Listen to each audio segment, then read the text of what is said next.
ചെറുപയറും തേങ്ങയും ശർക്കരയൊക്കെ വെച്ചിട്ട് ഒരു അടിപൊളി 4 മണി പലഹാരം ഉണ്ടാക്കിയാലോ.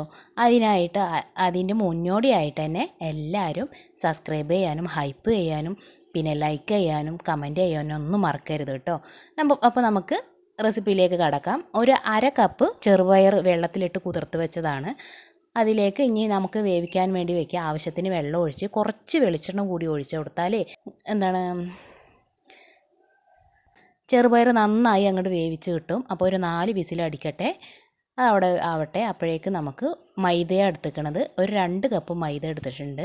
ഇനി ഇതിലേക്ക് ഒരു നുള്ള് ഉപ്പ് കൂടി ഇട്ട് കൊടുത്തിട്ടുണ്ട്. ഇനി എല്ലാവിടെയും ഒന്ന് ആവുന്ന പോലെ ഒന്ന് കുഴയ്ക്കാം. പിന്നെ ആവശ്യത്തിന് വെള്ളം ഒഴിച്ചിട്ട് ഇതൊന്ന് കുഴച്ചെടുക്കാം കേട്ടോ. ആവശ്യത്തിന് കുറച്ച് വെള്ളം ഒഴിച്ചിട്ട് ഒന്ന് കുഴച്ചെടുക്കാം കേട്ടോ.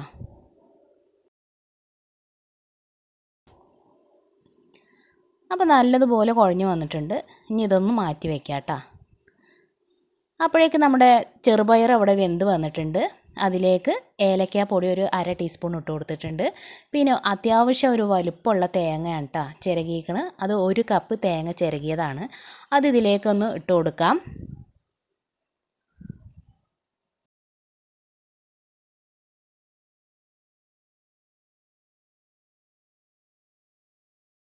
ഇനി ഇതിലേക്ക് ഒരു 1/2 കപ്പ് ശർക്കര, പൊടിച്ച ശർക്കര 1/2 കപ്പ് ഇട്ട് കൊടുക്കാം.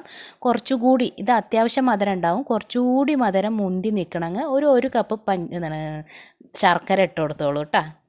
ഇനി ഇതൊന്ന് നല്ലതുപോലെ സ്റ്റൗ ഓണാക്കിയിട്ട് ഒന്ന് പഞ്ചസാരയും ചെറുപയറും തേങ്ങയൊക്കെ ഒന്ന് നല്ലതുപോലെ യോജിക്കുന്ന പോലെ ഒന്ന് ഇളക്കി കൊടുക്കുക. അതിൽ കുറച്ച് 1/4 ടീസ്പൂണും താഴെ നെയ്യ് കുറച്ച് ഇട്ട് കൊടുത്തിട്ടുണ്ട്. അപ്പോൾ ഒരു പ്രത്യേക മണമൊക്കെ വരും.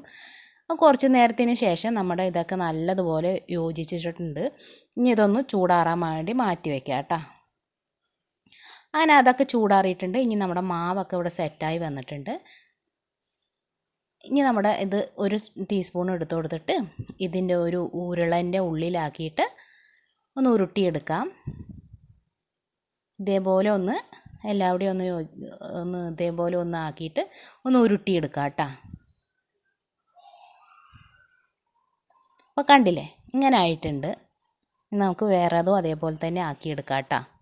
അപ്പോൾ എല്ലാതും ഇതേപോലെ ഒരു ചെറിയൊരു ഉരുള എടുത്തിട്ട് ഇതേപോലെ ഉള്ളിലേക്ക് അങ്ങോട്ട് ഫില്ലാക്കി കൊടുക്കാം. എന്നിട്ട് ഇതേപോലെ ഉരുട്ടാക്കി എടുക്കാം കേട്ടോ. അത് കഴിഞ്ഞിട്ട് കയ്യിൽ കുറച്ച് എണ്ണ തടവണം. എന്നിട്ട് ഇതൊന്ന് കൈ കൊണ്ട് തന്നെ പരത്തിയെടുക്കാം കേട്ടോ.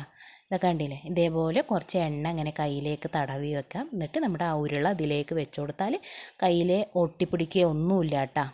അപ്പോൾ ഇതേപോലെ നന്നായിട്ട് കൈ വെച്ചിട്ട് തന്നെ എല്ലാവിടെയും നല്ലതുപോലെ ഒന്ന് ആവശ്യത്തിന് വട്ടമാക്കി എടുക്കാൻ പറ്റും കേട്ടോ. എണ്ണ 2 കൈയിലും ഇതേപോലെ ഒന്ന് തടവി എടുത്താൽ അപ്പോൾ അധികം എണ്ണയിലോ എണ്ണ ആക്കേണ്ട ആവശ്യം ഒന്നുമില്ല. അപ്പോൾ ഒരു നല്ലൊരു 4 മണി പലഹാരമാണ്.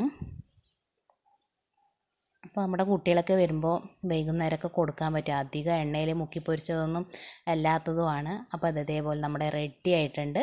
ഇനി അടുത്തത് കൂടി അതേപോലെ ഇട്ട് കൊടുക്കാം. അപ്പോൾ കുറച്ച് എളുപ്പപ്പണിക്ക് ഞാൻ എന്ത് ചെയ്തു, 3 എണ്ണം വെച്ചിട്ടാക്കിയിട്ടാണ്. 1 താഴേക്ക് പോയിട്ടുണ്ട്, അത് വേറെ കാര്യം. പിന്നെ അടുത്തത് അതേപോലെ ആക്കിയിട്ട് ഇതേപോലെ എടുത്തെടുക്കാം. കണ്ടില്ലേ, അടിപൊളിയാണ് കേട്ടോ. നല്ല സ്വാദിഷ്ടമായതാണ്. അപ്പോൾ ഇതാ ഞാൻ മുറിച്ച് കാണിച്ചു തരാം. അപ്പോൾ ഇതേപോലെ ഉണ്ടാവും, നല്ല ടേസ്റ്റാണ്. അപ്പോൾ എൻ്റെ എല്ലാ കൂട്ടുകാരും ഉണ്ടാക്കി നോക്കണം. അപ്പോൾ ഇനി കാണുമ്പോഴേക്കും ടാറ്റാ.